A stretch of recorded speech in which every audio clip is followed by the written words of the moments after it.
नमस्कार साथियों, मैं हूं आपका अपना सखा, आपका प्यारा। आपको सबसे पहले कहना चाहता हूं आई लव यू गाइस। चलिए आज का जो टॉपिक है, जो मेरा आज का पॉडकास्ट है, उसके ऊपर मैं देखिए 5 ऐसी बातों के ऊपर बात करने वाला हूं जो 100% हमारे जीवन को प्रभावित करती हैं, जिन्हें सुन और समझकर आप अपने जीवन की जो पशुपेश है उससे बाहर निकल सकते हैं। देखिए, बातें कहने को मामूली हो सकती हैं, लेकिन ये 100% कारगर हैं, जिन्हें अपनाकर आप अपने जीवन को सुख में बना सकते हैं। जिसमें सबसे पहली एक जो बात है वो कहते हैं, सुने सबकी करें अपने मन की।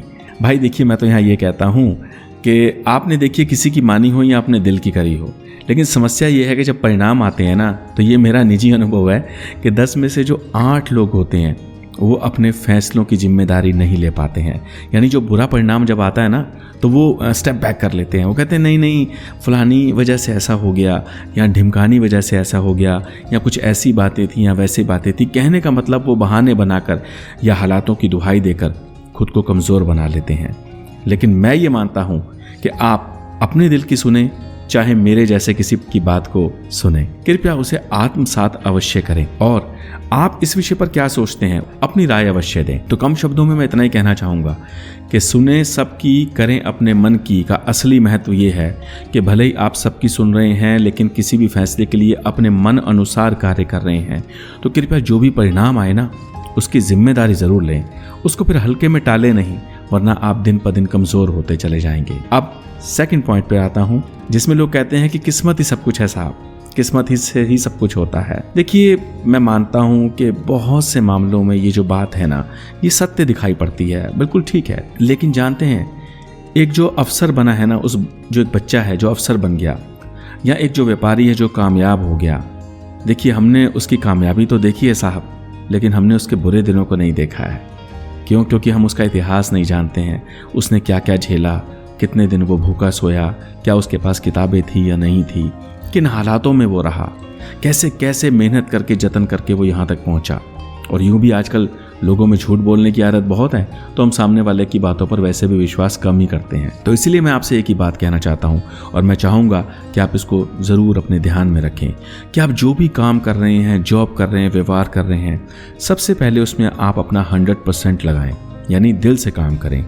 और अगर आपको ये लगता है कि फलानी कंपनी अथवा फलानी जॉब आपके लायक नहीं है, तो मैं सच कहता हूँ आपको, आप खुद अपने अनुरूप अथवा कैलिबर के अनुसार जो भी आपकी अपनी जॉब होना, या जो भी आपको लगता है आप काम कर सकते हैं, आप उसकी ओर बढ़ें। क्योंकि ध्यान रखिएगा, नदी के किनारे बैठकर पानी की गहराई का आकलन करना एक अलग बात है, और पानी में गहरे उतरकर तैरते हुए दूर तक चले जाना एक दूसरी बात है। अंत में किस्मत, कर्म, मेहनत और लगातार खुद को अपग्रेड किए बिना आप जिंदगी में तरक्की नहीं पा सकते। और आपको अपने जीवन के मोर्चों पर डटे रहना है और सुकर्मों से अपनी किस्मत को गढ़ते रहना है। क्योंकि जब आप कामयाब हो जाएंगे ना, तब शायद आपको ये बात कहते हुए ज़्यादा अच्छा अनुभव होगा कि किस्मत से ही सब कुछ होता है। क्योंकि जब तक आपके पास जेब में 4 धेले नहीं है ना जनाब, आप किस्मत को ही कोसते रहेंगे। लेकिन ध्यान रखिएगा, ये बात उतनी सच नहीं है जितनी दिखाई देती है। बाकी आप मर्जी के मालिक हैं, कमेंट द्वारा मुझे बताएं, मुझे खुशी होगी। चलिए अब मैं आता हूं अपने तीसरे पॉइंट पर, जो मेरे को बहुत प्रिय है, जिसको मैं कुछ यूं डिनोट करता हूं, आईना दिखाने की बजाय खुद आईना बने। यानी देखिए, रिश्ते हो, जॉब हो, समाज हो या देश हो, देखिए कमियां निकालना बहुत आसान है साहब, बहुत आसान है। पर कमियों को दूर करने में भाई साहब बहुत मेहनत लगती है। मैं देखिए खुद प्रतिदिन अपने परिवेश में, अपने आसपास दर्जनों खामियों को देखता हूँ। कमियां हैं, मैं मना नहीं करता, जिन्हें मेरे आसपास के लोग जाने अनजाने अथवा जानबूझकर दोहराते हैं। और मसलन जैसे कि मैं आपको कहना चाहूँगा, जल्दबाजी में रहते हैं लोग, फुहरता का प्रदर्शन करते हैं, और एक अनवांटेड कंपटीशन होता है ना, उसको बढ़ावा देते हैं। प्रतिदिन मैंने ऐसे लोगों को देखा है जो दर्जनों बार videos, Instagram reels, Facebook reels और गाने इत्यादि को सुनते इधर बस घूमते रहते हैं, परंतु जब काम करने की बात आती है ना, तो उन्हें वो 24 घंटे हैं ना जो परमात्मा के बनाए हुए, वो कम दिखाई पड़ते हैं। बस वो तो उस दिन का इंतजार कर रहे होते हैं कि जिस दिन ईश्वर एक दिन में एक एक्स्ट्रा घंटा जोड़ेगा और 24 की बजाय जो दिन है वो 25 घंटे का बन जाएगा।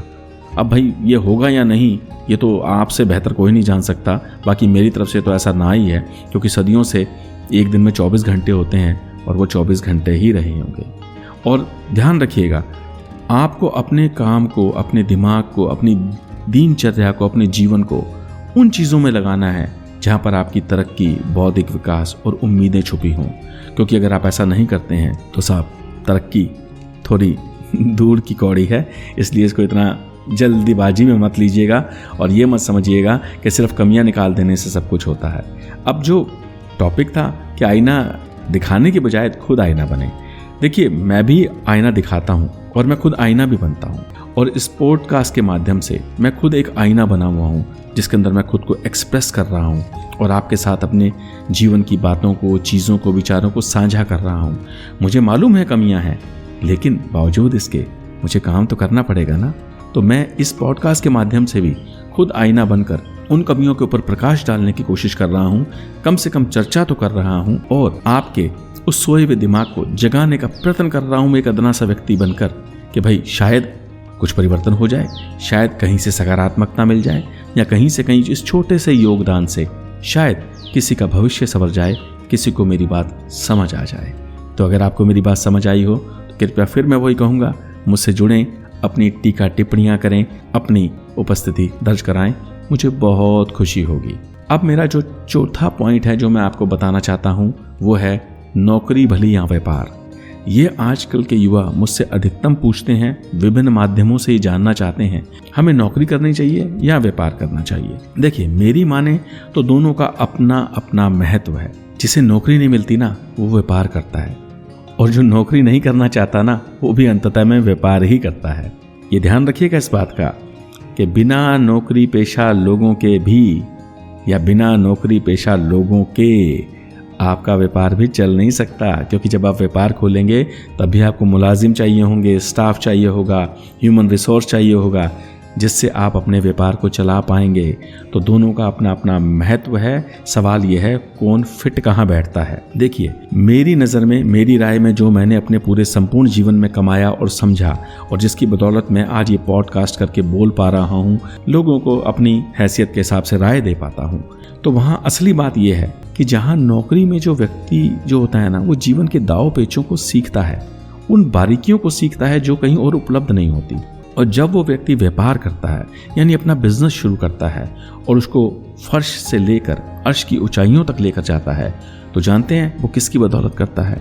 उन्हीं दांव पेचों की, उसी अनुभव की, उसी एक्सपीरियंस के बदौलत ये कर पाता है जो उसने अपने जीवन में नौकरी कर कर या लोगों से संवाद कर कर या इस पूरे संसार से सीखा होता है। देखिए ढेरों ऐसे दिग्गज हैं जिन्होंने सबसे पहले नौकरी करी थी, बहुत पापड़ बेले थे और फिर वो बिजनेस की उन ऊंचाइयों पर पहुंचे जिसको आज दुनिया सलाम करती है। जैसे कि KFC जो आपने बहुत नाम सुना है, एक फूड चेन है, उसके संस्थापक कर्नल सैंडर्स साहब, उन्होंने भी अपनी जो शुरुआत थी विभिन्न तरह के पापड़ बेले, जॉब करी और फिर इतने बड़े ब्रांड को खड़ा किया। और भारत के हमारे जो हैं ओबेरॉय होटल, आपने नाम सुना होगा, पूरे विश्व में उनके दर्जनों कई सैकड़ों होटल हैं। उनके जो मालिक साहब हैं राय बहादुर मोहन सिंह जी साहब, उन्होंने भी एक बिल्कुल तुच्छ लेवल से, छोटे लेवल से जॉब शुरू करी थी और आज इतने बड़े अंपायर स्टेट के मालिक हैं, इतने बड़े ब्रांड और बिजनेस को वो चलाते हैं और विश्व में भारत का अपना और ओबेरॉय ग्रुप का नाम रोशन हो रहा है। अब सारांश में जो चौथा पॉइंट आपको बोला है, इसको मैं यूं खत्म करना चाहूँगा और ये मेरा निजी अनुभव है। देखिए जब आप नौकरी करते हैं ना साहब, तो आपके एक या दो बॉस होते हैं, अधिकतम एक या ज़्यादा से ज़्यादा दो। लेकिन जब आप व्यापार करते हैं ना, तो व्यापार में हर एक छोटा निर्धन मध्यम वर्गीय परिवार का व्यक्ति, एक ऑडी कार से उतरने वाला व्यक्ति, जो भी आपके आउटलेट में आता है, आपके बिजनेस एस्टेब्लिशमेंट में आता है, आपकी दुकान पर आता है, आपसे ऑनलाइन कुछ खरीदता है या जो भी आप बिजनेस शुरू करते हैं, तो ध्यान मान के चलिए वो आपका इमीडिएट बॉस बन जाता है। यानी आपको सभी आए हुए ग्राहकों को मानना पड़ता है, मनाना पड़ता है, उन्हें खुश रखना पड़ता है, प्रसन्न रखना पड़ता है और मनाकर ही चलना पड़ता है, उनसे बनाकर रखनी पड़ती है। तभी आपका उक्त व्यापार जिसके आपने सपने लिए, जिसको आपने वहाँ तक पहुँचाया, तो वो सभी तभी संभव हो पाता है जब आप इतना झेल पाते हैं, यानी इतना कर पाते हैं। तो ध्यान रखिएगा, कम शब्दों में नौकरी एक की गुलामी है तो व्यापार सभी की गुलामी है। तो अगर आप अधिकतम दबाव और कटाक्षों को सहन कर सकते हैं तभी व्यापार की ओर चलिएगा, वरना फिर जयराम जी की होने में देर नहीं लगती। चलिए, बहुत अच्छा लग रहा है मुझे कि आप मुझे बड़ी तन्मयता से सुन रहे हैं और उम्मीद है आपको कुछ बातें मेरी अच्छी बुरी दोनों लग रही होंगी, जिसके अंदर आपको टीका टिप्पणी करने का पूर्ण अधिकार है।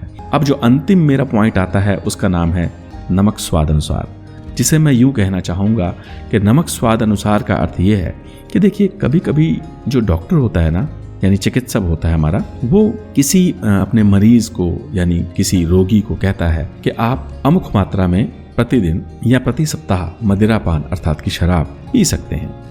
ठीक है, लेकिन ध्यान रखिएगा, यहाँ इसका ये अर्थ कदापि नहीं हो जाता कि उक्त व्यसन यानी जो आदत है वो आपके लिए हितकारी है या समाज के लिए लाभदायक है। इसलिए जीवन में साम, दंड, भेद और विभिन्न सिचुएशंस को टैकल करने के लिए जो भी नीति अनुसार मर्यादा पूर्वक आपको करना पड़े, आप उसे अवश्य करें, उससे पीछे ना हटें। ध्यान रखिएगा मैंने क्या कहा है, साम, दंड, भेद और विभिन्न सिचुएशंस को टैकल करने के लिए नीति अनुसार मर्यादा पूर्वक जो बातें, कार्य या एक्शंस आपको लेने पड़े, आप उसे अवश्य लें। ठीक है, लेकिन उसे अपनी आदत में शुमार ना करें, अर्थात कि आप घूमें फिरें, खाएं पिएं, दोस्त बनाएं, टेलीविज़न, गाना बजाना सब कुछ देखें सुनें, परंतु नमक को हमेशा स्वाद अनुसार ही रखें। और अगर आपको मेरी बात बुरी या बचकानी लगती है तो जब आज रात का भोजन करेंगे ना, तो जो आपकी कटोरी में दाल अथवा सब्जी होगी तो उसमें 1 चुटकी नमक की बजाय 3 चुटकी नमक डाल के देख लीजिएगा, आपका भ्रम 100% मात्र 10 सेकंड में ही दूर हो जाएगा। इसलिए कहा जाता है कि हमेशा जो नमक है उस स्वाद अनुसार, यानी जो चीज़ें हैं वो उसी अनुरूप में, उसी अनुपात में चलनी चाहिए, जिससे कि जीवन के जो एक नेचुरल प्रोसेस है उसके अंदर व्यवधान ना पड़े और सभी बातों को सीखते समझते हुए, दूसरों को कम से कम नुकसान पहुंचाते हुए हम अपनी बात को आगे रख सकें और ज़िंदगी में आगे बढ़ सकें। क्योंकि इसके बिना कामयाबी थोड़ी मिलती तो है, लेकिन उतनी बेहतर नहीं लगती जितने की आपने अपेक्षा की है। तो चलिए, आशा करता हूँ कि आज जो मैंने आपको 5 पॉइंट सुझाए हैं अथवा आपको उनके विषय में कुछ बताने की कोशिश की है, वो कहीं ना कहीं आपके जीवन से जुड़े होंगे और आपके जीवन में कुछ प्लस या माइनस अवश्य करते होंगे। मुझे आपके कमेंट्स और टिप्पणियों का हमेशा की तरह इंतज़ार रहेगा और मैं अब अपनी वाणी को विराम देता हूँ और पॉडकास्ट को सुनने और इसको अपने मित्रों में शेयर करने और मेरे को सहयोग करने के लिए मैं आपका थैंक यू बोलता हूँ, आपको दिल से आभार प्रकट करता हूँ। आप हमेशा खुश, प्रसन्न और तंदुरुस्त बने रहें, यही मेरी ईश्वर से कामना है। और अंत में हमेशा मैं आपसे एक ही बात कहूँगा कि love you, tata, bye bye.